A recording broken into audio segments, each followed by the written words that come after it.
What's interesting about climbing is it's a means of coming to grips with what you're afraid of. You're afraid of falling.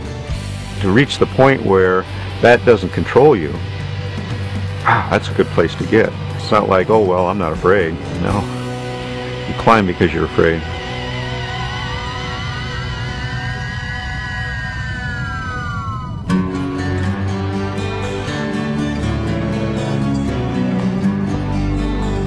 Everything that goes on happens with this intense exposure. The fact that there's so much air underneath you, there's so much rock still above you, and that it continues on either side forever and ever.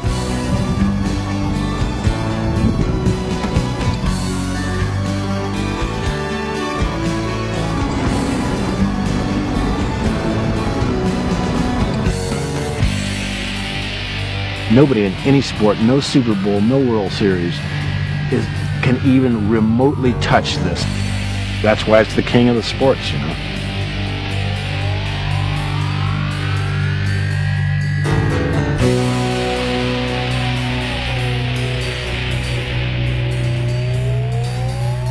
We were, you know, full of hormones and young guys just trying to prove what they can do.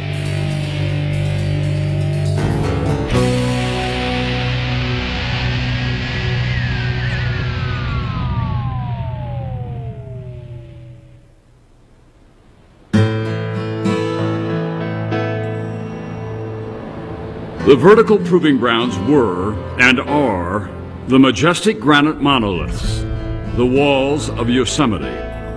There is nothing like them in the world. That is why the world wends its way to Central California to see them. And that is why some people try to climb them. Those efforts, a century and a half of those efforts, have made Yosemite the center of world rock climbing. From afar, Yosemite's walls look unapproachable, unascendable, unclimbable. They had been. They are no longer. This is the story of what changed.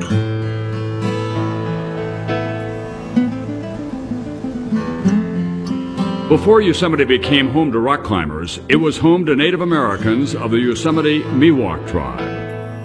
To them, El Capitan was Tutakanula, named in honor of a legendary inchworm. Larger animals, according to the legend, left dark traces on the rock as they tried to get to the top and rescue two stranded bear cubs.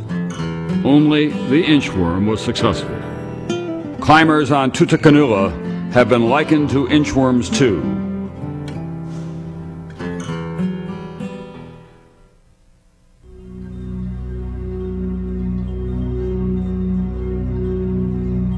When white settlers migrated to the west, Yosemite's legend changed. The California Geologic Survey hired mountaineers in the 1860s to find whatever mineral deposits might be inside all that unmapped and untapped beauty.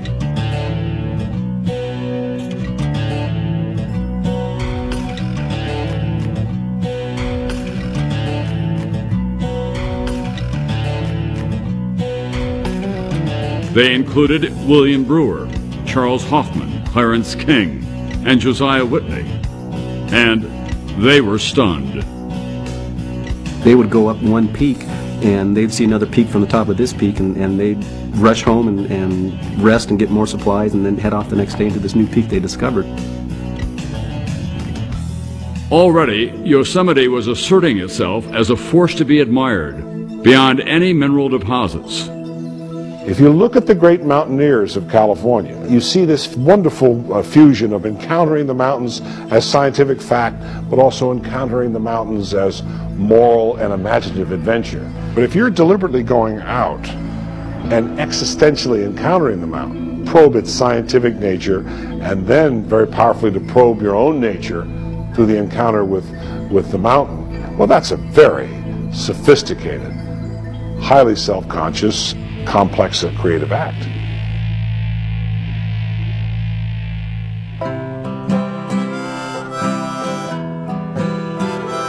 The first act in the evolution of Yosemite climbing had begun. While early mountaineers climbed most of the Sierra Nevada peaks, the vertical walls of Yosemite remained untouched. Josiah Whitney declared the summit of Half Dome never will be trodden by human foot. Local resident John Conway disagreed. He led a group of energetic young boys on the first serious attempt to reach the summit, up its slippery northeast shoulder in 1871.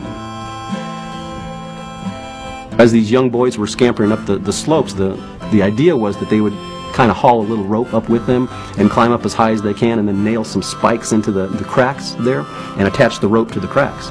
They really didn't get very far. In 1875, a Scottish trail builder by the name of George Anderson came along and drilled holes into Half Dome 5 to 6 feet apart, then hammered spikes into those holes. The technique worked. After days of drilling, he stood on the spikes and, attaching a rope to them, used it as a cable to climb all the way to the top.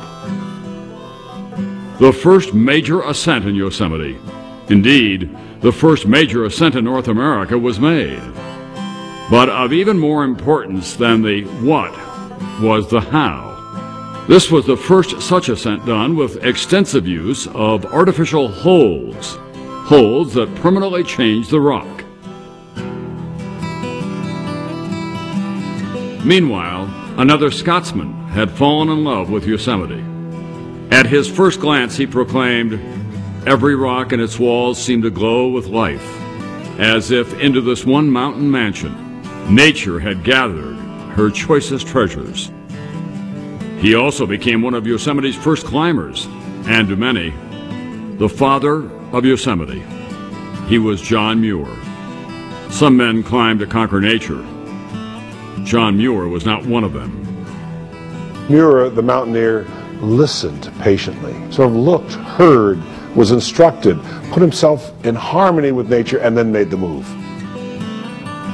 He was the first kind of climbing bum in the Sierra Nevada because he completely kind of left civilization and all the trappings of civilization behind and just went off into the mountains. All he needed to exist was just a little bit of tea, some breadcrumbs stuffed in his pockets, and he would just spend the night in his old army coat curled up under a boulder someplace.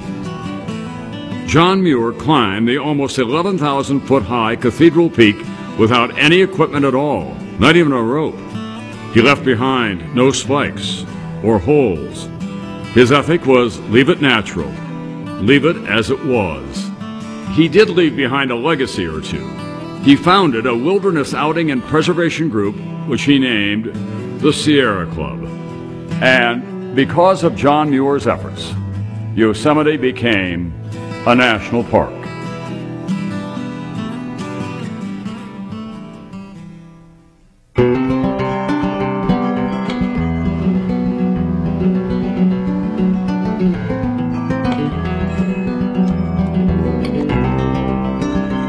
For decades, the rock stayed not only natural, but more or less out of sight and mind to anyone but the few who clambered up or around its countless slopes.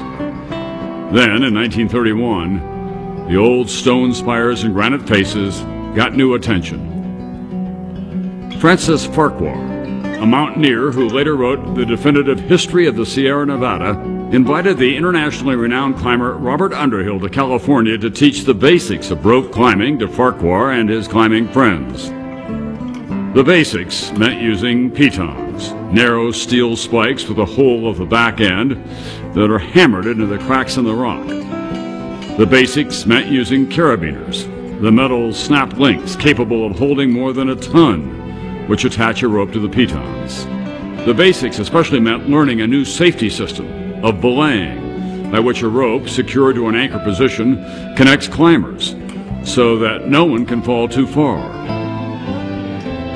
The eager and enthusiastic students included Marjorie Bridge Farquhar.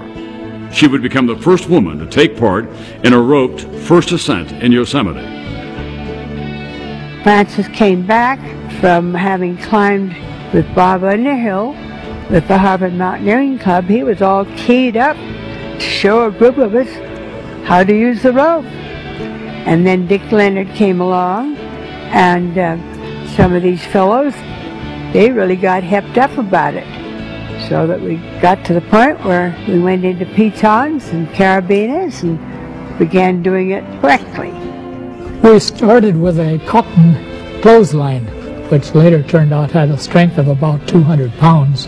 And the climber below would rise up and put his weight on it with the rope around the hips of the belayer up above, who, by the way, always was anchored back to the trees or the rocks behind him so that he wouldn't be pulled off. In 1932, Dick Leonard, Francis Farquhar, and Jules Eichhorn formed the Cragmont Climbing Club, named after a practice rock they climbed in Berkeley. Before long, it merged with the rock climbing section of the Sierra Club. We actually practiced falling, catching a fall. A fellow would jump 10, 15 feet free fall, and we would catch them before they reached the ground. Once in a while we'd reach the ground first, but most of the time we had 6 or 8 inches left over. I rappelled one time off a 200-foot overhang, and I deliberately dropped at half the acceleration of gravity, 16 feet per second, accelerating every second. And I ended up at the bottom of the 200 feet. There's a big column of smoke, 5 feet long, going up behind my rear end. Climber Mike Corbett collects climbing artifacts, including old ropes. When the climbing got difficult, you always sent the smallest and lightest person up first, because if they did fall, since they weighed the least, they had the best chance of not breaking the rope. It's not very comforting for the small guys, for small climbers. Safety was a major concern because the equipment was so weak. Among the Berkeley climbers, it was Dick Leonard who made it his business to teach the leader, the person leading the climb up the mountain, not to fall. One person who learned the lesson well was later nominated 3 times for the Nobel Peace Prize for his international environmental work. Dick Leonard thought it'd be nice to save leaders and figure out belaying techniques and use the consecutive climbing systems and so on. It made it a lot safer. I certainly wouldn't be here if not.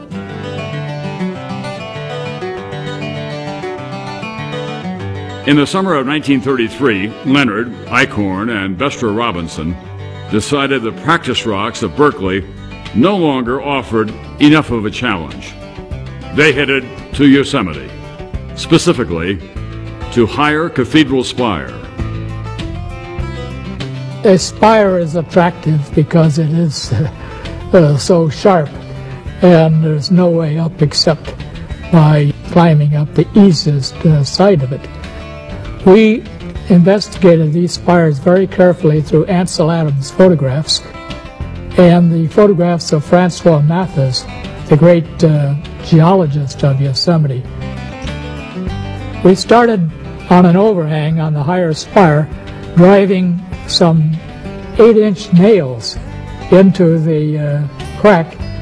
Fortunately, we were intelligent enough to know that if the rope started running through that loop of 3/8-inch rope, it would burn it through. Couldn't do it. So then we gave it up. They tried again in November and again gave up, halfway up. Their third try was the following April. Their ascent became a landmark in North American mountaineering. Well, we had only iron pitons, which we purchased from Sporthaus Schuster in Munich, and they were a variety, blades and angles.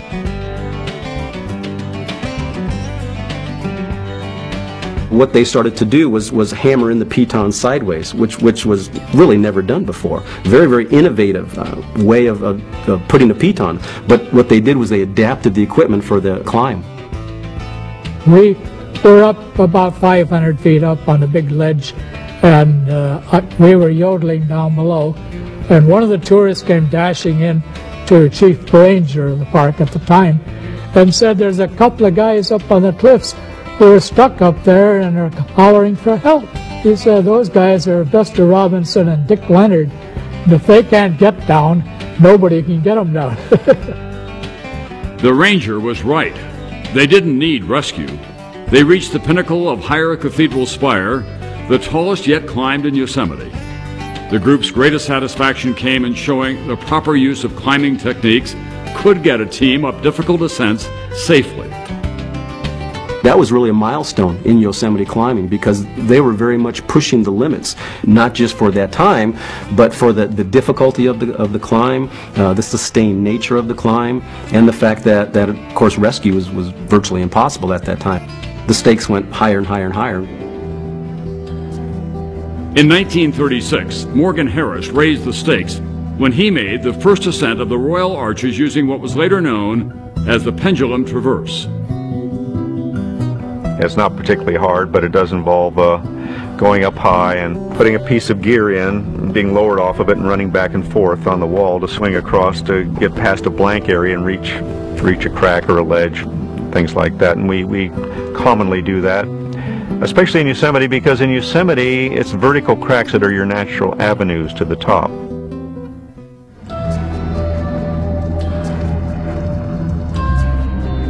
During World War II, the attention of most climbers was diverted from such peaceful victories. The valley's famous Ahwahnee Hotel was used as a hospital and recuperating facility for the U.S. Navy, and many of the climbers enlisted in the Army. They helped form its 10th Mountain Division. Among them, there too was David Brower as an instructor. We had learned of how important mountain fighting had been in World War I from the stories of it, particularly what happened in the Alps. And that helped us decide that if we got into a situation like that, we wanted to be competent to handle it. We wanted to know how to handle rough terrain, cliffs if necessary, and not be freaked out because it's rough. I might be to claim I had a hand in teaching 10,000 people how to climb mountains and didn't lose anybody. Climber Dick Leonard was assigned to the Quartermaster Corps in Washington, D.C., where he made a valuable contribution of another kind. He developed nylon ropes for his friends in the Mountain Corps. They were durable, elastic, and strong, and if handled correctly, would not break. For a climber, a sturdy rope could mean the difference between life and death on a fall.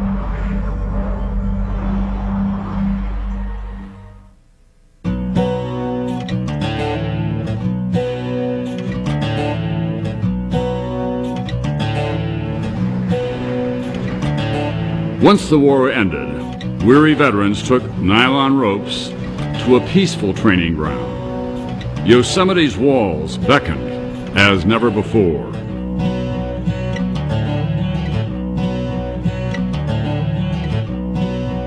The Second World War kind of interrupted a lot of our lives, and when I came back to California along with a number of other young men who had been in Europe or in the Pacific, we had to do something to get the orneliness out of us, and so we started climbing back in the valley of Yosemite.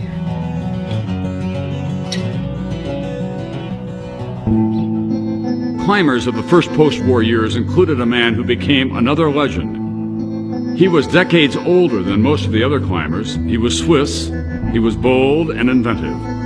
His name was John Salathe, and he impressed a climber who would become a legend himself, Yvon Chouinard.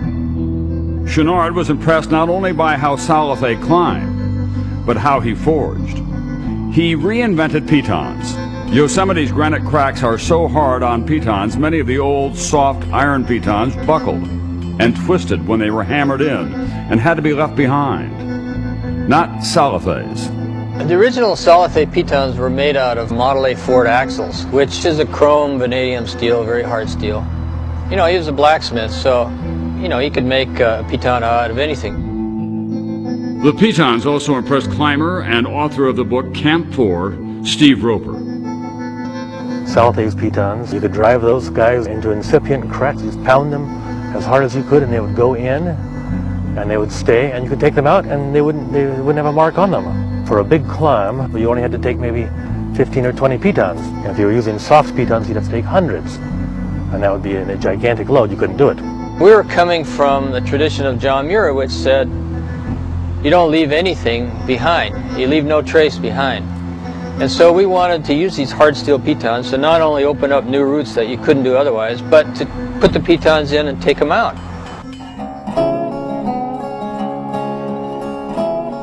Salathe gathered his pitons and his confidence to make the most difficult climb ever attempted in all of North America, Yosemite's Lost Arrow Spire. The talk among some of the pre-war climbers that would be one of the great ascents if it could ever be made. And of course, I felt rather like John did, that we were aiming for the best and that we should get to it before somebody else did. At first, Salathe attempted to climb the spire alone and failed. He tried again with a partner and almost made it.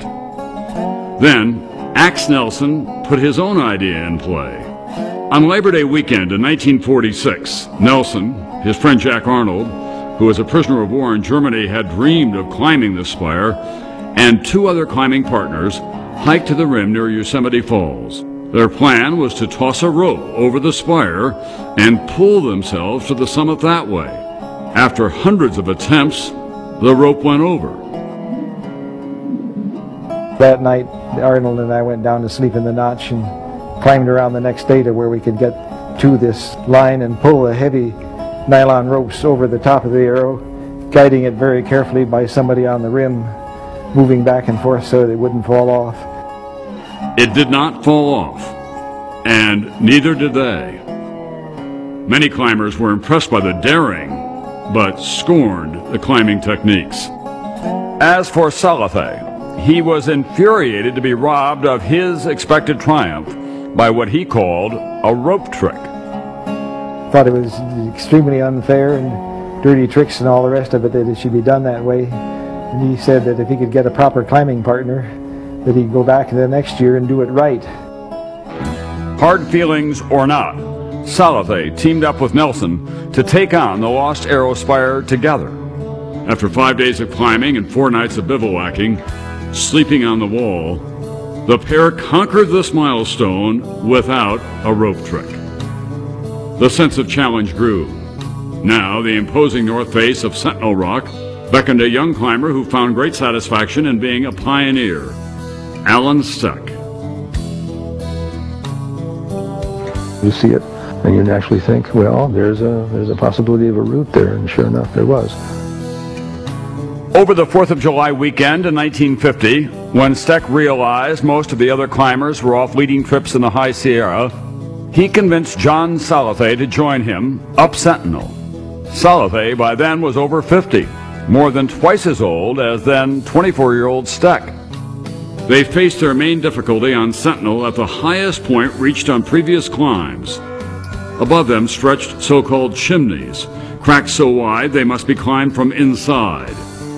Usually, a climber leans against one side of the inside of the chimney and supports himself by bending one leg to the wall beneath his back, the other leg stretched to the other side. Then, the climb begins. Making the pair's attempt more difficult, they were running out of water. The heat was extraordinary. It was about 100 degrees. When you get in the upper chimneys, the air is cool in there. John did this marvelously. Still, being low on water intensifies your agony. So there wasn't much we could do. We had to get off, so we just toughed it out. We had a half a cup of water at the end there. And John took his little quarter cup and he fished around in his rucksack and pulled out his false teeth, and he took all the water to lubricate his teeth so he can get them back in. So none of that water ever got down to where it was really needed. The two reached where they really wanted to go, however. They completed the climb of Sentinel in a continuous self-contained style that would set the standard for Yosemite climbing. It was Salathe's last big climb in the valley, but by no means the end of his influence. He had this sense of style of never taking the easy way out, which meant avoiding drilling a hole in the rock and putting in an expansion bolt, which anybody can do. He did that when it was absolutely necessary, but he was the one of all the climbers that we knew or heard of who could push that the furthest. So he became our kind of standard to aim at. Royal Robbins, who would later apply Salathay's climbing style to Yosemite's biggest walls, was hooked. Pure rock climbing, if you want to get the maximum adventure, you get on a big wall. And so it was the adventure that was particularly attractive. Just the idea of being a climber, being someone up there on a rock face in a dangerous position and in control, that appealed to me. So I just poured myself into climbing and started climbing wherever I could. In 1957, Robbins linked up with two partners to try a climb much higher and harder than Sentinel. It was the first ascent of the northwest face of Half Dome. Sentinel Rock leans back, Half Dome's dead vertical. So it was a big step. It was very scary, and we took a while doing it, even approaching it, because it was so awe-inspiring. We didn't know we were ready. We failed in 1955, I think it was, and it took us 2 years to return. We felt a little bit more able to do it by the time we came back, because we'd been thinking about it for 2 years. We've been climbing it in our mind for 2 years. So that's the way you do it. You first have to climb it inside of yourself, and you can climb it outside. Someone else had his eyes on Half Dome and had been part of Robbins' earlier attempt to climb it. That someone was a free-spirited, wine-drinking, woman-loving climber who shared the name of a president. But Warren Harding was attracted to higher climbs, not higher office. 1953, I started going out with the Sierra Club and learning hands-on rock climbing.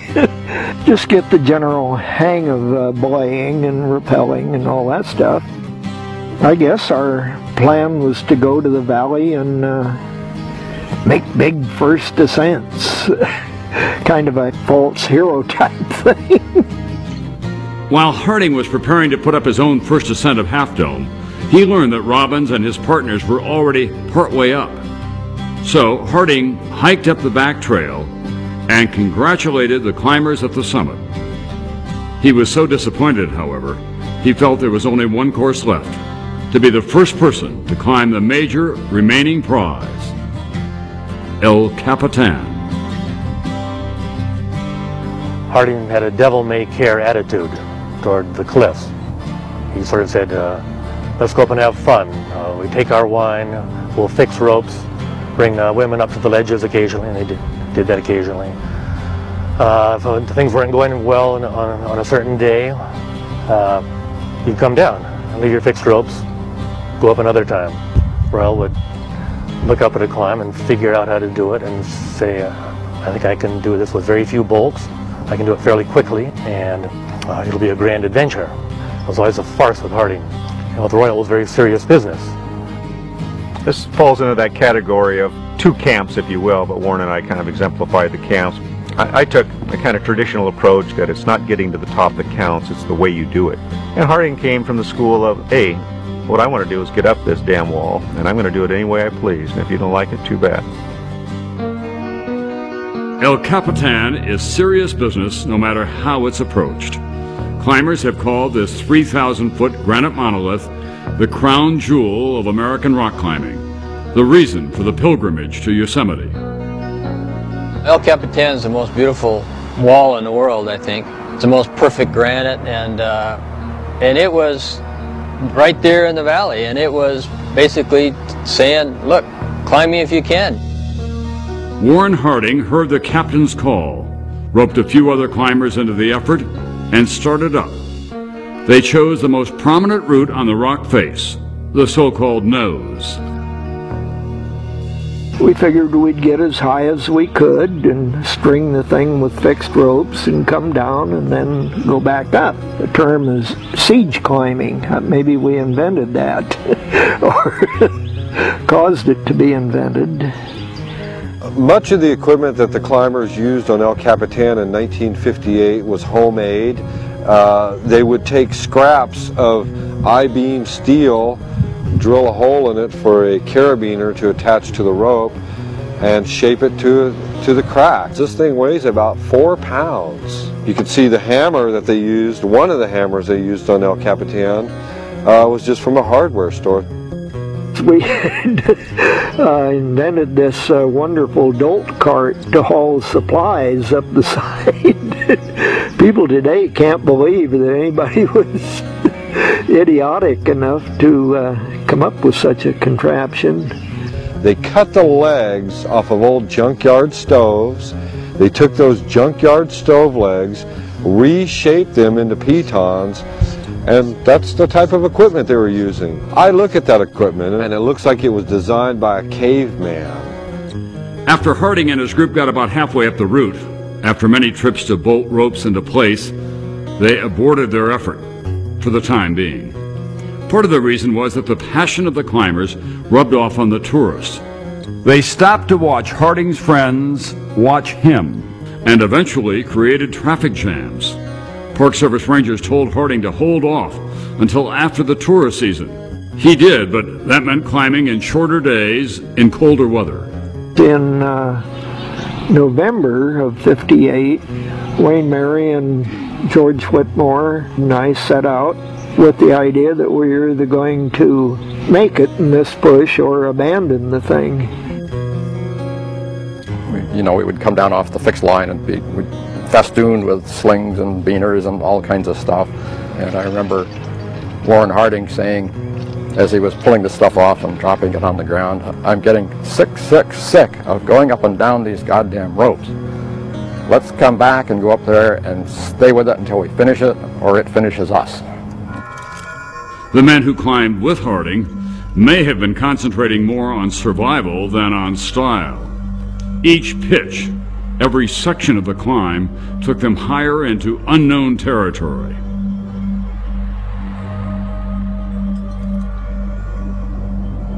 When you get up there, you feel like you're on a vertical granite ocean. It just seems to stretch infinitely far in all directions. And it spooks a lot of people. I remember one morning, opened my eyes and looked around and thought, what the hell am I doing here? Jesus, I want to be anywhere else in the world. Farther up the granite, Warren Harding was getting spooked too. Near the bottom of the great roof, there's a little stance, about a foot by half a foot, that you come out on. Somehow I must have been nervous, because you get a clear sweep down the side of El Cap about, 2,000 feet, just straight down to the ground. And I'm always criticized for overbolting. I did overbolt there. I had one solid bolt, and I clipped into it and went right ahead and drilled another one.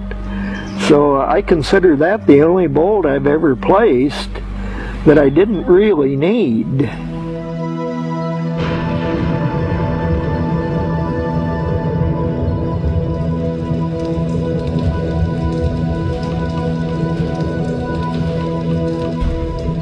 Well, the last days were tough because we had a little fall storm which came in. Fortunately, it was so steep that most of the snow went past us and didn't hit us. The main problem was that we didn't have much food and water left. So when we took off, it was on short rations, and we pretty well had to get to the top fast.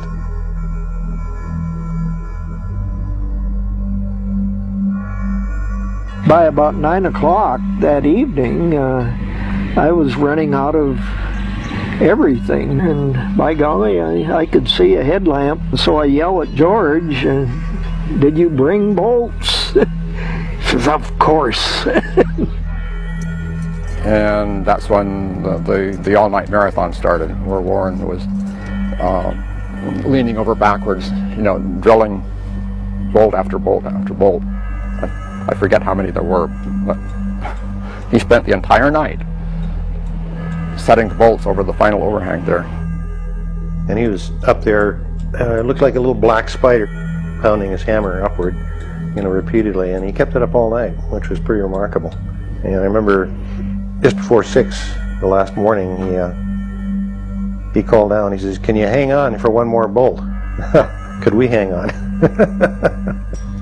Well, I'm up here. What do you think? I might as well keep going, I guess. They did keep going. By the next morning, Harding and his crew had climbed El Capitan for the first time. After we'd finished the climb, we didn't have any pictures of the last pitch because it was done in the dark. So Harding and I walked back in along the trail to the top with the intention of rappelling down to the last ledge and getting pictures of the last pitch, just to complete the story. We tossed a rappel rope down, and I backed off over this rounded edge and looked down, and when I could suddenly see the full face underneath me, I was just boggled, you know. My gut just clenched right up, and holy mackerel, what am I doing here? And I said, Warren, I don't know if I feel up to this. And he said, oh, come on, I'll do it. I'll go down first. So he started. He did the same thing. He looked down and he said, let's do this another time. And we went home. The first ascent of El Capitan had taken over 45 days, spread over a year and a half, literally on and off the wall. Climbing El Capitan for the first time was totally new. After somebody's done it, you might do a harder route on the same wall, but there's a different element of the unknown involved.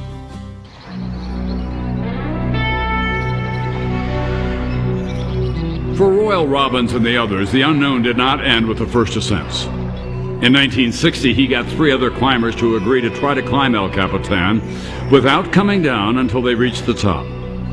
It was the same style inaugurated by John Salathe a decade earlier. Royal said, we're going to do a self-contained continuous ascent, and would you like to join us? And I was a relatively new climber, and like I like to say it, I didn't know enough to say no, and so that changed my life.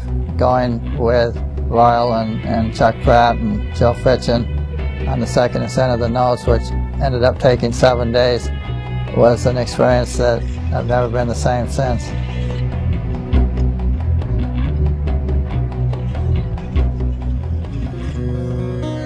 About a year after that triumph, Royal Robbins, Chuck Pratt, and Tom Frost refined the art of big wall climbing when they tried another new route up El Capitan. We didn't so much create the route as discover it. It was there, it was embedded in the rock. Along the way, they honored an earlier adventure. They didn't have a name for it. They were calling it the southwest face of El Cap. Well, that's a stupid name. So we call that the Salathe Wall. It's great not because it's hard, but because it has so many wonderful qualities that you want to find on a big wall. Good bivouac spots, for one thing. Different types of climbing, excellent rock, different types of problems that require figuring out a not straightforward, but an elegant kind of roundabout route that makes the most of the rock. And it's beautifully situated on the side of El Capitan. Standing in the meadow, the El Cap meadow, looking up at El Capitan, it's a frightening thing. And for a climber, it is so frightening that we have to go up. And the view down at the meadow from up high on El Capitan is a lot less frightening than the view from the meadow looking up.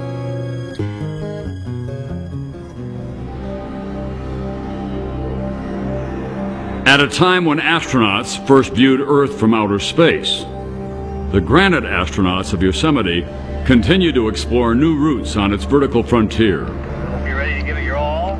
Yeah?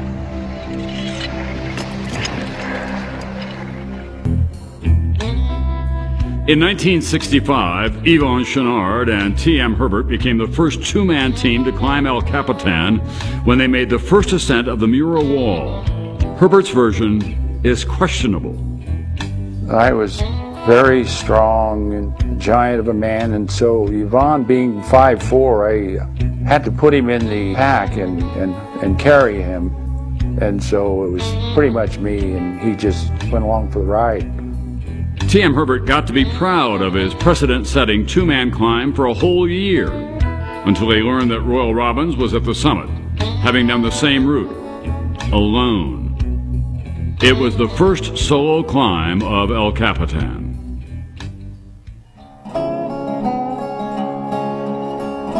Almost all Yosemite climbs that had been done and were yet to be done had one thing in common, besides guts and grit and granite. They began in a scraggly, often uncomfortable, boulder-strewn campground called Camp 4. The campground itself became part of the legend of Yosemite. Not all of it was like the ideal, pristine camping experience. It was a more crowded campground. So like there'd be, maybe like a dozen people in the site next to you and a dozen on the other side, and Germans singing German songs late into the night. There's the bears breaking into your stuff at night. There's rangers hassling you for wanting to, sleep under the eaves of the bathroom when it's pouring rain. Just a real intense camping experience, not a wilderness one. It had like a real strong Yosemite feel that no other place I've been to has. In the early 60s, the rangers were okay about us staying there for a long period. They didn't bother us. The limit was always 14 days, I believe, but nobody cared. In the mid-60s, the rangers started enforcing this, and we'd have to do tricks. Leave for 2 or 3 days, come back, a little different shape, different car or something. Camp 4 could get really ugly when it rained, and that would bring out the devil in everybody. I mean, it was muddy, and there's bad fights and pettiness and thievery, and yeah, I mean it's the same kind of stuff you'd see around any kind of boom town or frontier place you're going to see there, and spades. It was the most free existence you can imagine. It didn't cost anything to stay there, and we would live on just oatmeal, maybe 50 cents a day. You could live there and climb and be part of this whole revolution in climbing. More and more people began to stay there longer and longer, and then people took climbing more and more serious, and jobs and your education were backseat to the serious climbers of that era. The great thing about Camp 4, which still exists today, is that there's a community of climbers, international community, and it was always so exciting to think about being around the camp and running into this person or that person. I remember when they closed Camp 4 for renovation. We had to camp in another camp area, and it was interesting, that there wasn't the community, there wasn't the energy. It was sort of more diffused. That can give you an idea of the impact that a place like Camp 4 would have on climbing. The Curry Company, which ran the commercial part of Yosemite, considered Camp 4 and its camping climbers so wild, the site was made off-limits to employees. That, of course, made it even more interesting to the female employees. One was a hostess and dining room manager at Yosemite's Awane Hotel. Just aware there were people out there, in the bushes and sleeping under the rocks and living in Camp 4 that were doing this thing called climbing. The climbers were a kind of scruffy lot, and they didn't fit into what it was that the Curry Company was encouraging in terms of their tourists. And they also didn't care much about the values of the Curry Company, and they just were there to climb. So they would camp out and come into the Curry Company often to the village cafeteria to eat, looking not very good at all, sometimes eating things that were left on the plates by the tourists, and making themselves basically pretty unpopular. We look back and think of it as a very wretched existence, but actually we're at that stage of life where all young boys are wretched, that's just the way it is. But to be able to grow up there was a phenomenal experience, absolutely phenomenal. Well, we were climbers, but we were also lost souls. We didn't know what our future would be. I guess we kind of thought we'd climb forever. We would come to Yosemite and sometimes spend months there and doing what we please. Camp out, live frugally, climb what we wanted, and relax in the meadows, walk about the valley. For practical purposes, we owned it, and it was like we owned it, and if you own land like that, you're a king. Herb, my friend there, was a climber. So we went out to Camp 4. While we were sitting at the campfire, I just became aware that somebody was really staring at me in a way that made me very uncomfortable. I invited her to go climbing. She accepted. The romance went beyond a vertical first date. In 1967, Royal helped Liz make mountaineering history. I guess the best thing we've done together was the face of Half Dome. Climbed it 10 years after I made the first ascent, and she became the first woman to climb it. It took a lot from me, first of all, to just even approach the idea of doing something as big as that. You don't quite realize when you do a lot of climbing, even very steep climbing, what vertical means. And that wall is vertical. And when you're on a vertical wall, it doesn't feel like it's vertical. It feels like it's overhanging. It feels like it's pushing out. Liz Robbins knew that she was forging a route not only for herself. The kind of climbing we were doing in Yosemite was still relatively new. It was an unusual girl or woman who ended up there on her own just because she wanted to climb. It wasn't something women did then. That's not just, I'm not implying that they couldn't do it, because obviously they did do it, but it just wasn't part of the ethos or mentality at that time to get involved in something like that. So it was really just a boys' club. People ask me so often, well, why didn't more women climb back then? And I think a large factor was not just the climbing, but it was the lifestyle here. Women just didn't go off by themselves to go live in a tent in the woods and not have a job and be a total bum yet. Largely, they never thought of women climbing, and so they never even were invited for a long time. Kidding? It was welcomed. Sort of got a little bit boring up there sometimes when it was just us fellas kicking around Camp 4. You know, they didn't want to climb with the women because they didn't think we'd be good enough. Sibylla Hechtel was anxious to prove them wrong. So was her energetic climbing partner, Bev Johnson. In 1973, 5 years before Johnson became the first woman to climb El Capitan solo, she decided the time had come for a team of women to climb it. She was determined. She was going to do El Cap. She was going to do an all-women's ascent. We felt a lot of pressure when we went up on that climb because so many people said, oh, you guys will never get up.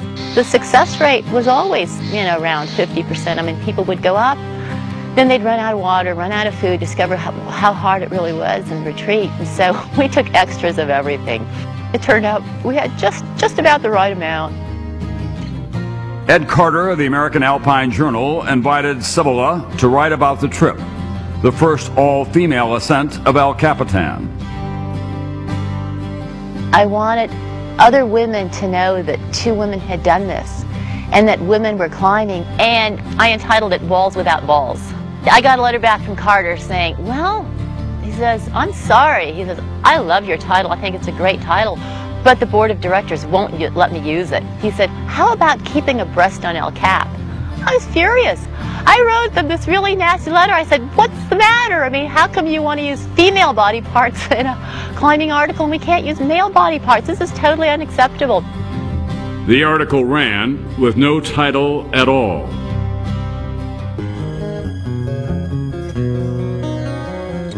The phenomenon of women climbers, successful, record-breaking women climbers, was only one of several revolutions on the stone faces of Yosemite. The climbs and the climbers themselves were changing.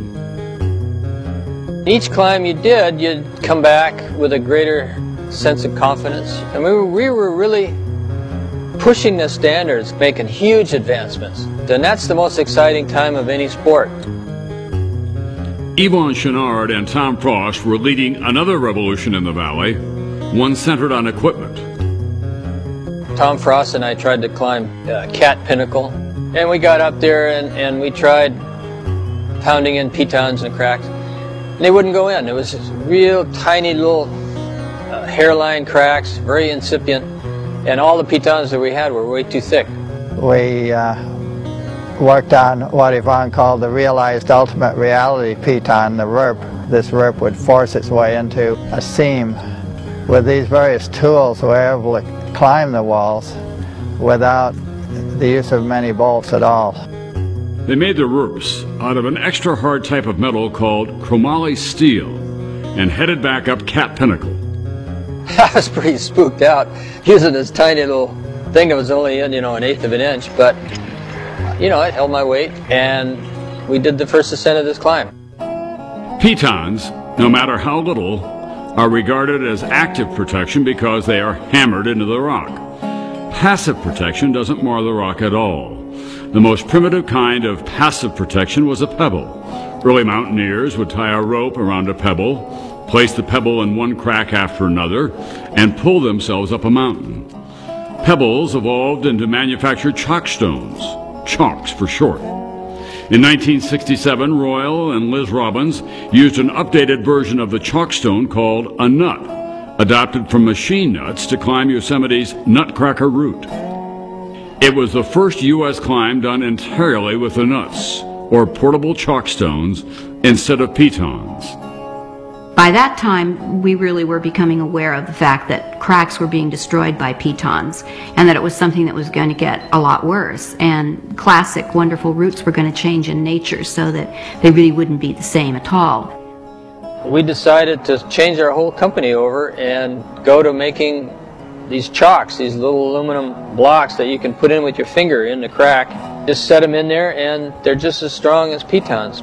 But you know, not very many climbers agreed with us, because you're telling someone who has a whole history of taking a piton and pounding it in with a 20-ounce hammer up to the hilt, and that can hold, you know, 10,000 pounds, and you're telling them, look, you can do the same thing with this little chalk, and you just put it in like this with your fingers.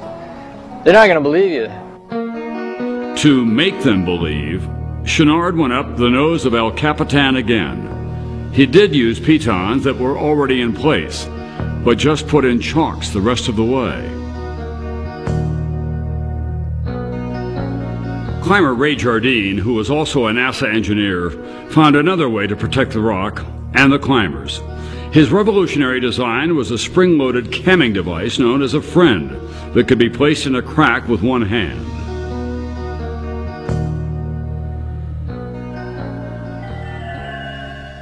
While some climbers adopted the philosophy of less is more, less equipment, less damage to the rock, Warren Harding was not among them. In 1970, he and another climber, Dean Caldwell, fought their way up an untried route of El Capitan, the Dawn Wall. They ran into storms, ran low on food. About the 20th day into the climb, still some 500 feet from the summit, about all they had left was determination. We noticed there's an awful lot of activity, aerial activity, expensive helicopters flying by. I wonder what all that is. And about this time we hear this yelling from down below, and it was T.M. Herbert. Whoa, what are you doing here, T.M.? Come to rescue you. What? Well, we got screaming back down, no, we're not going to be rescued. And the Park Service offered to rescue him from the storm, and he refused. And it hit all the newspapers of the United States. And George Hartzog, the director of the National Park Service, he phoned me from Washington because he knew of my climbing ability. And he says, Dick, is that justified to refuse the rescue, or is he just showing off for the newspapers? I said, no. I said, it's just part of the human desire to do something that's never been done before, like the North Pole and the South Pole.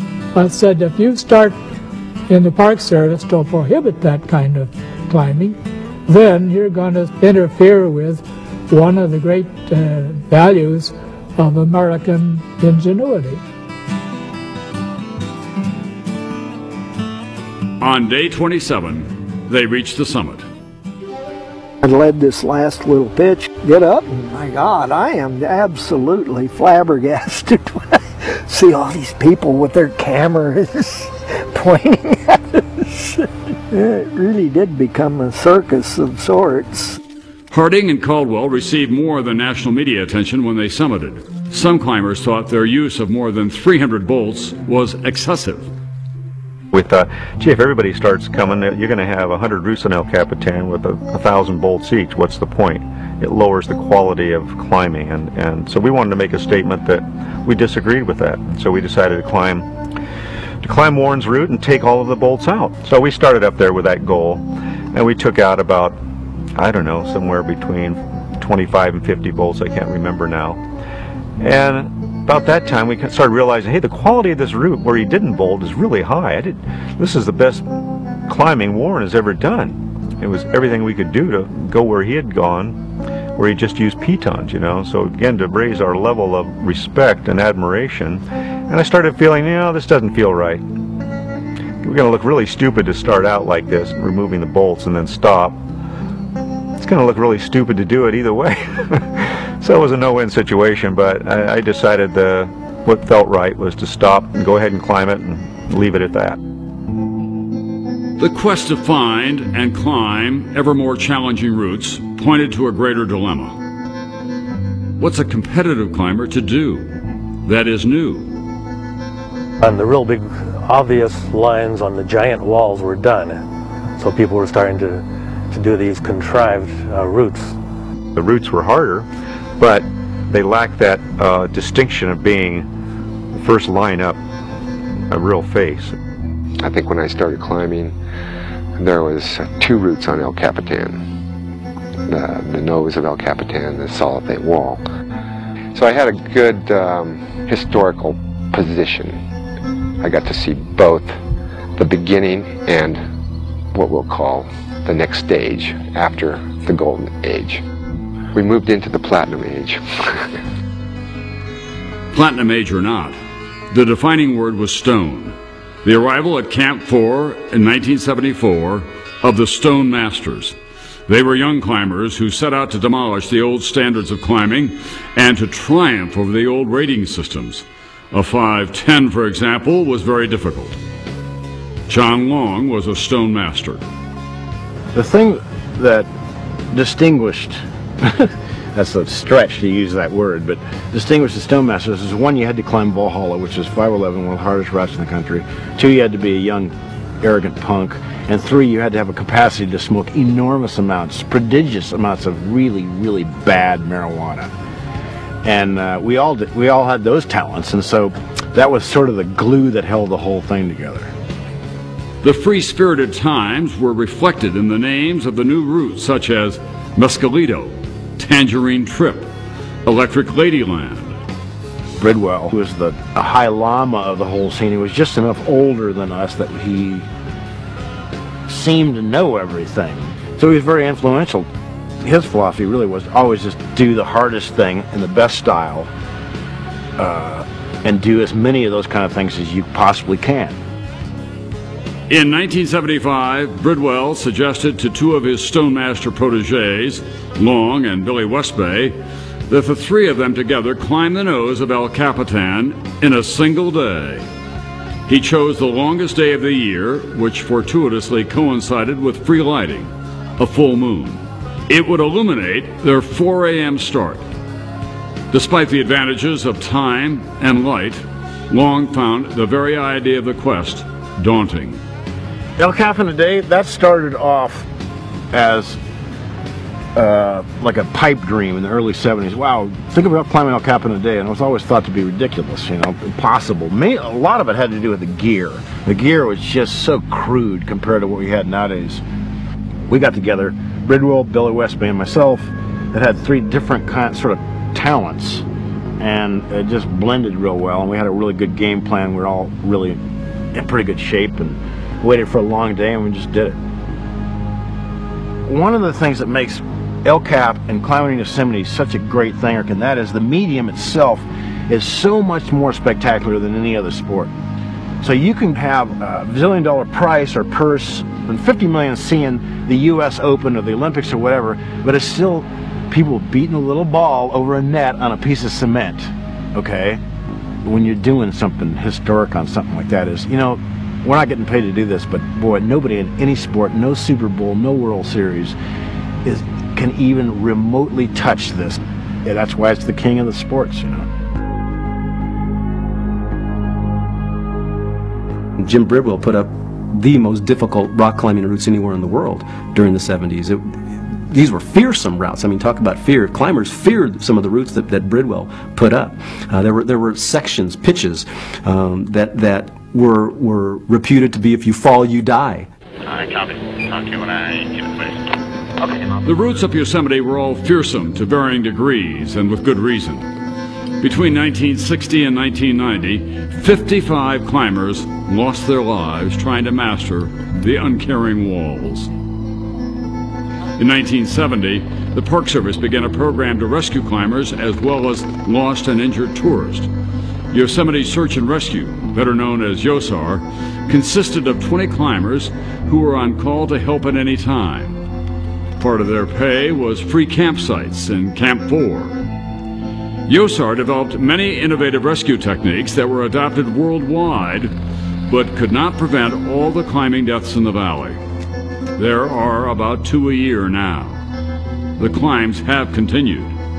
Danger always will be part of the challenge.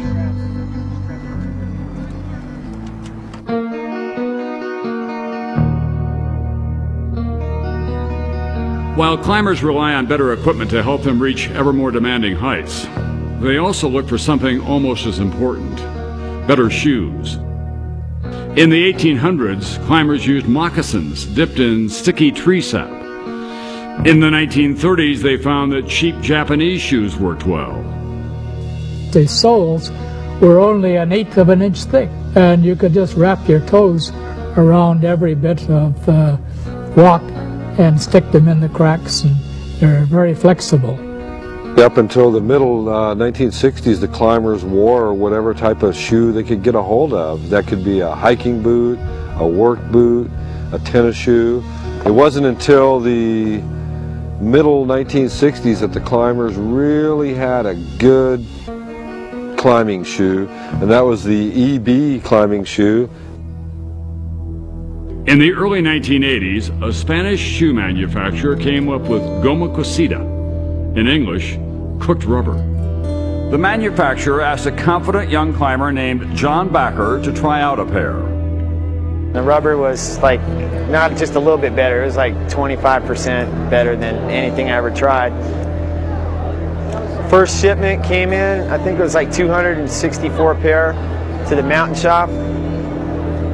There was a line of, I don't know how many people, 100, 150 people outside the mountain shop at 9 a.m. when they opened, and they sold all 264 pair in about an hour.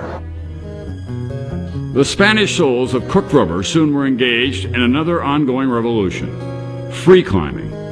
In free climbing, pitons and ropes are used only for protection, not for help getting up the vast vertical sweeps.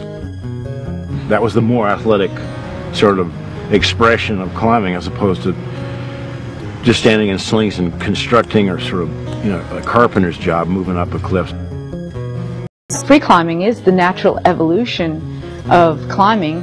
The whole idea was to adapt ourselves to the rock using the natural features and not rely on the gear so much.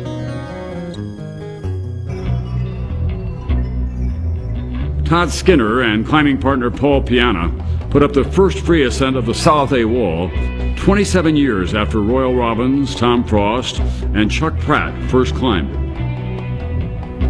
I think that the magic in free climbing is when you get right to the edge of what you're capable of doing. Now, what that means is that your power is being tested, your mind is being tested, your ability to solve problems under terrible time pressure is being tested, and right at that moment where you might or might not make it, I think is where all of the payback comes from ever leaving the ground. The audacious success of Americans free climbing the vast walls of Yosemite brought a new batch of admirers to the valley.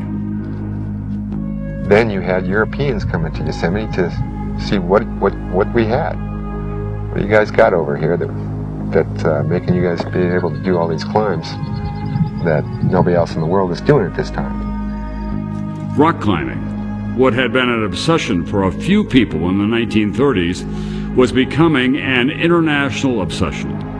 What we were learning on big walls is now being applied, all over the world, on giant walls in the Karakoram and Baffin Island and places like that.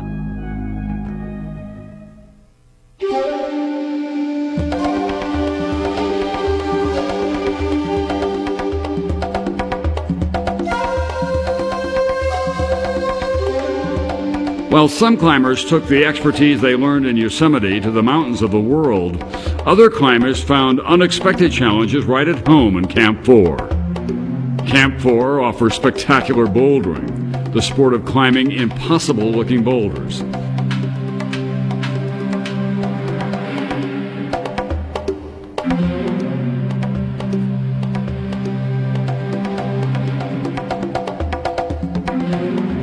For months in 1978, two of the best climbers in the country, John Backer and Ron Kauk, attempted to climb Midnight Lightning, the seemingly unclimbable route up Columbia Boulder set in the middle of Camp 4. The fact that it's overhanging like that is a little unique for this area, because generally the rock of granite, you know, that we climb is vertical and with cracks in it and all that, and anything overhanging is usually so smooth you can't hang on to it. But this particular boulder is really unique for its sculptured holds. And we started working on it, and pretty soon me and Calc were getting up to the last moves all the time. Calc, he was getting ready for another try. We rested about 5 minutes between attempts. And he got up there, got to the move, and he's just like barely doing it. All of a sudden he just popped over the move and grabbed this hold, and he did it. And our mouths just dropped.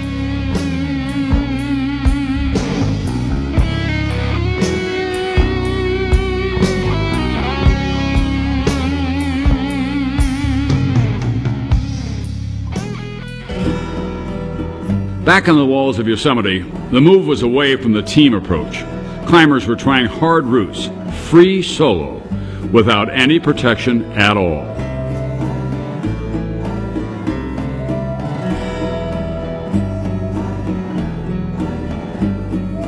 Two types of soloing. One, you solo big walls, and then in effect you're doing close to 3 times as much work as you are when you're climbing with someone, because you have to climb the pitch, then you have to come back down the pitch, which means you go over it twice, then you have to go back up the pitch climbing the rope you left to take out all your gear. So you're going over the same rock 3 times.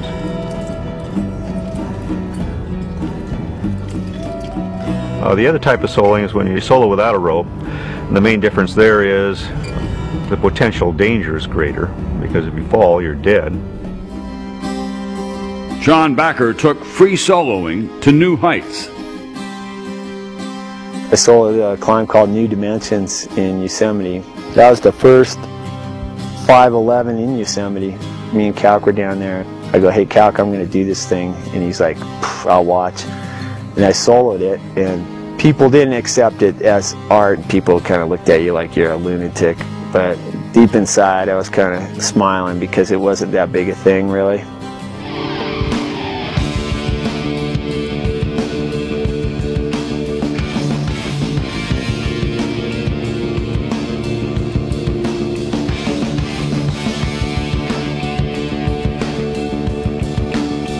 Dean Potter's blend of free soloing and ropeless aid soloing set new levels of possibility on the walls of Yosemite.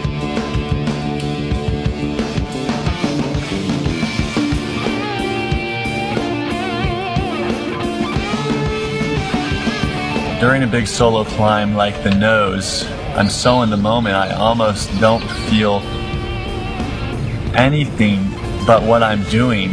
It's such an extreme thing. The exposure would be overwhelming if you let it come in to your focus. One thing is the point of commitment when you leave the ground, and then the point of commitment when there's no turning back, where you have to go up because going down isn't an option.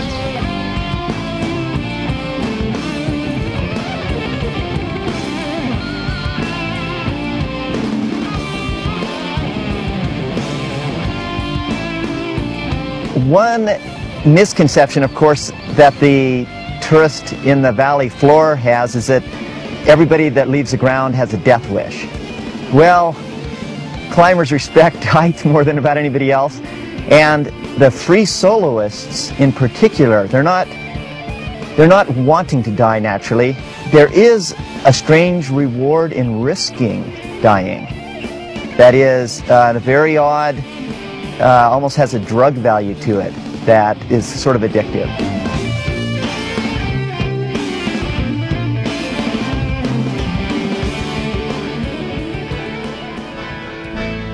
The big thing was to do something, anything, that no one else had done. Charting and climbing your own route, free climbing an old route, free soloing a route, climbing routes faster, or climbing 2 or more routes in a day. The term is enchainment. In 1986, Peter Croft decided to enchain in a single day 2 of the most famous rock climbs in the world, the nose of El Capitan and the northwest face of Half Dome, more than a vertical mile in all. I had been thinking about it for years. It was such an obvious thing for a non-climber to go into Yosemite Valley and just go, well, which are the 2 cliffs that strike you the hardest?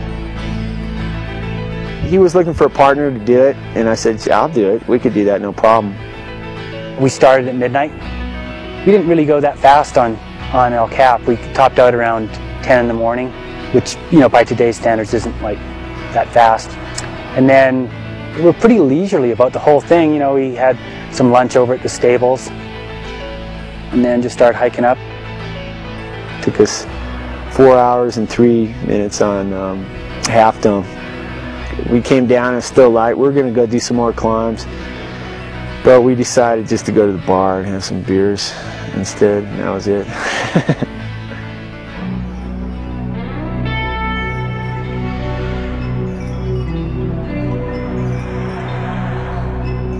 That and similar feats inspired a former All-America pole vaulter.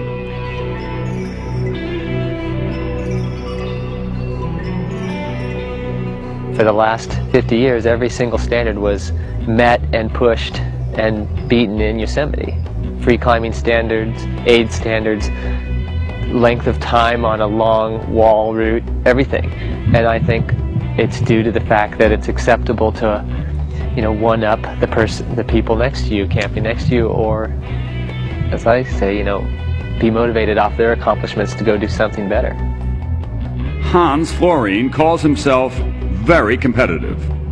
In 1993, in one day, he and partner Steve Schneider enchained 3 routes on El Capitan, including the nose. It took them 23 hours. That same year, he and Peter Croft accomplished a speed ascent of El Capitan's now well-traveled nose. We kind of casually got up and started, I think, at like 6:30 or something, and he had a t-shirt and shorts on, and after the first pitch he threw his t-shirt off, and all he had was a little bottle of water. It wasn't even a liter, and I'm just like, wow, I guess we're kind of going for it here. 4 hours and 22 minutes later, they topped out.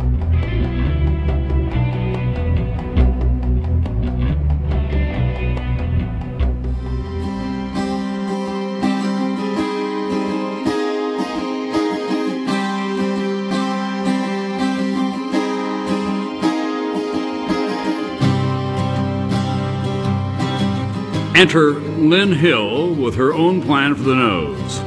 After succeeding on the first free ascent of the nose in 1993, she decided to become the first person, male or female, to free climb it in a day. One of the reasons why it was even more attractive to me, because I knew a lot of guys had tried it, and they all said, oh, it's too thin under the great roof, never be able to do it.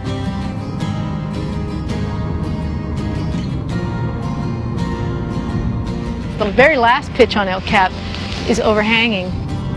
It's a pretty impressive place to be, and you look down and you just know that you don't want to be making any mistakes.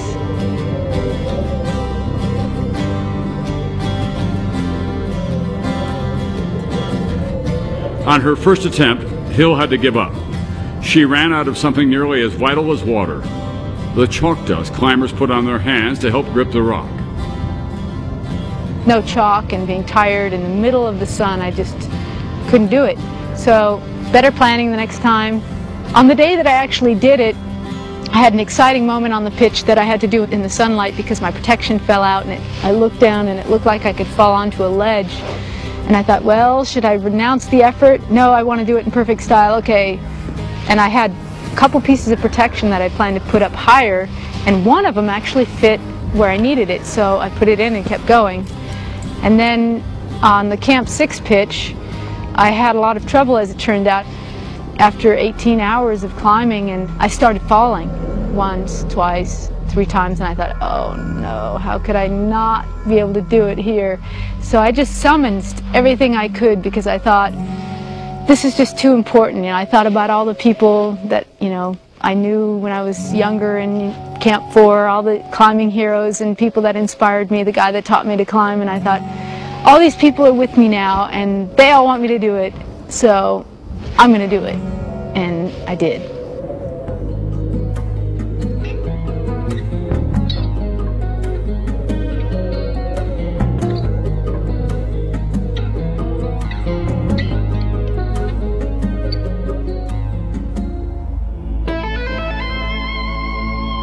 The attraction of a 1989 climb was less the route than the climbers.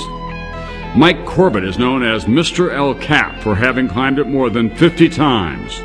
Mark Wellman's a climber who is also a paraplegic. He had never climbed El Cap.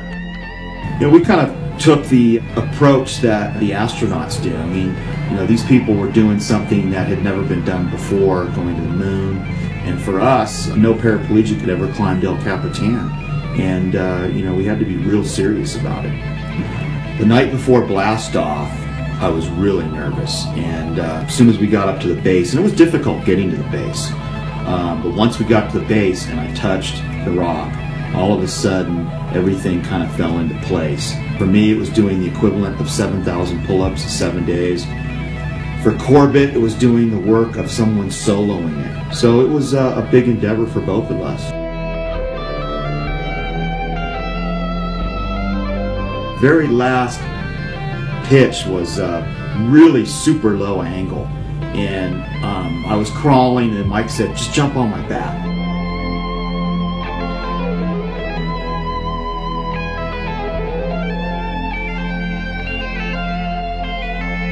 Adventure sports for people in wheelchairs is really an untouched sports, and what Corbett and I did was real groundbreaking and show the possibilities that were out there.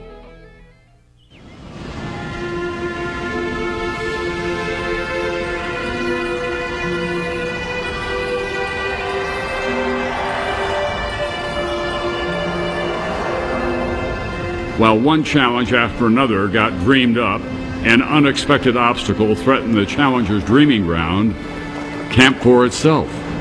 In 1997, the so-called flood of the century caused by El Nino made Yosemite's Merced River overflow and inundated much of Yosemite Valley. The floodwaters washed out low-lying campgrounds and housing for Yosemite employees and visitors. Camp 4 was on higher ground, and so it was spared for a while. Then, the National Park Service came up with a plan. Rebuild the employee and guest housing on the higher ground of Camp 4. That could have been the end of Camp 4. Being in Yosemite in Camp 4 for several months and feeling the place and seeing where the buildings were going to be and being aware of the magnitude of the construction, I became disheartened. This is really a bad thing. The National Park Service ship has gotten off course. It's so far off course that it's in a different ocean. And together we need to get it back where it belongs. I got a phone call from my law office one day, and he said, my name's Tom Frost. Do you know who I am? And I said, of course I know who you are. Anybody who's ever climbed knows who Tom Frost is. And he asked me whether I'd heard about the development at Camp 4. And I said, yeah. He said, well, I want you to represent me and stop it. It's not hard to pull together the dream team if you know Tom Frost.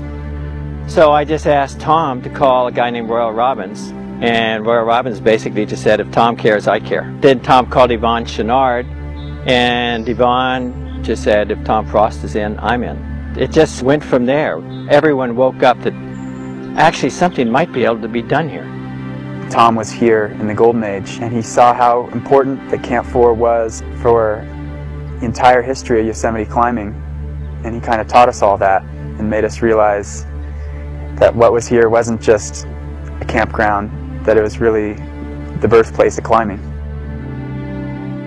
In the spring of 1998, in San Francisco, climbers and National Park Service officials held a meeting. They had never been allies. The relationship between the National Park Service and the climbing community is a very antagonistic relationship. I think the National Park Service here at Yosemite always viewed them as a different, maybe, class of citizen that was coming to the park, using it in very different ways than the traditional park visitor, and maybe a little bit more of a free spirit. It's a relationship that's filled with tension. Stereotypes get bred and people just live with stereotypes on both sides. On the other hand, the Park Service relies heavily on the climbing community, particularly at Camp 4, for helping out with search and rescues for the average visitor, the 8-year-old child that's lost. And there's lots of built-up feeling that the Park Service is ruining the parks and that we are the pure environmentalists and that they are the bureaucrats. And it's very easy to skip from that to enjoying hating them. And Tom Frost said no way. He would never allow us to indulge in that. Tom Frost also said at that meeting, we're here because we care about something very deeply that we believe you should care about as well. And this is never going to be about being angry at each other.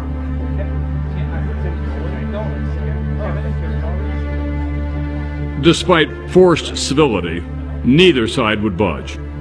Besides asking Dick Duane to be the lead attorney in the case, Frost asked the American Alpine Club to join the climbers if a lawsuit needed to be filed.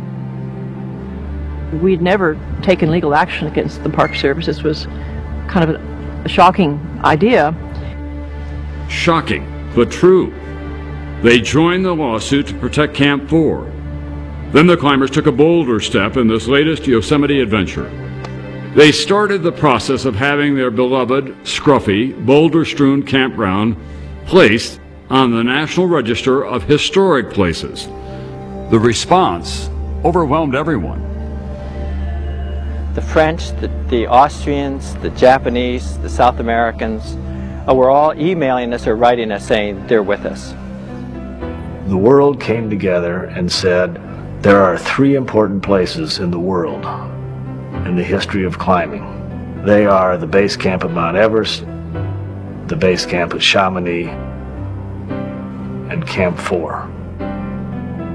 Suddenly, the whole evolution of my thought about what Camp 4 was just took a huge growth or flip-flop or whatever one would call it to recognize that in fact we had something at least of national significance and maybe of international significance right there in Yosemite Valley. This broadened my view of what history can be, made me think about how these walls relate to the whole stretch of American history and this little camp down there. And what kind of people make history is not necessarily the Thomas Jeffersons or the General Grants of the world. It might just be kids that are coming out here and are passionate about expanding themselves in a place like Yosemite.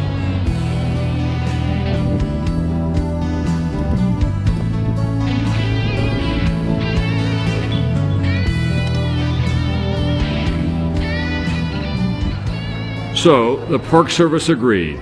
Camp 4 should be saved. And it was deemed eligible to be placed on the National Register of Historic Places. Not guaranteed a place, just eligible. The good news was good enough for a celebration and a grand reunion. In September 1999, climbers representing 70 years of climbing met in Yosemite.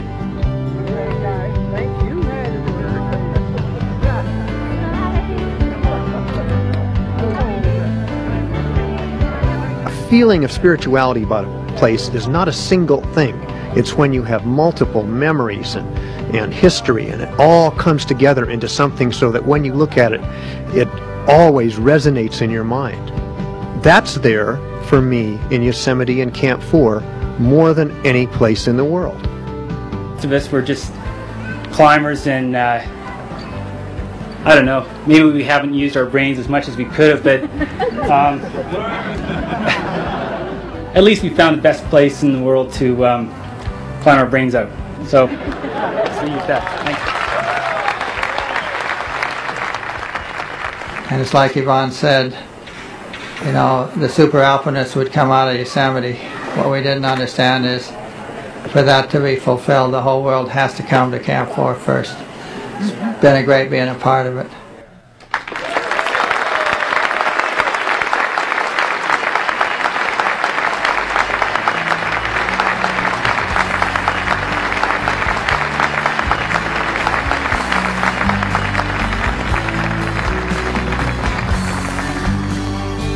The legacy of Camp 4 looks safe.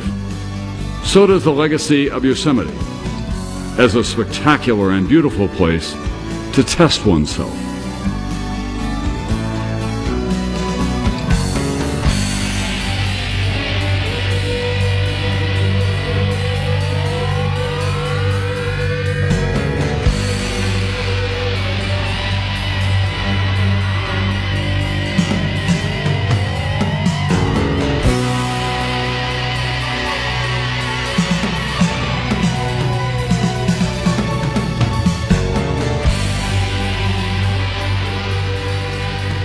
Although older climbers, the pioneers, have the glory of many first ascents, that is not stopping younger climbers from pushing the limits and inventing their own challenges.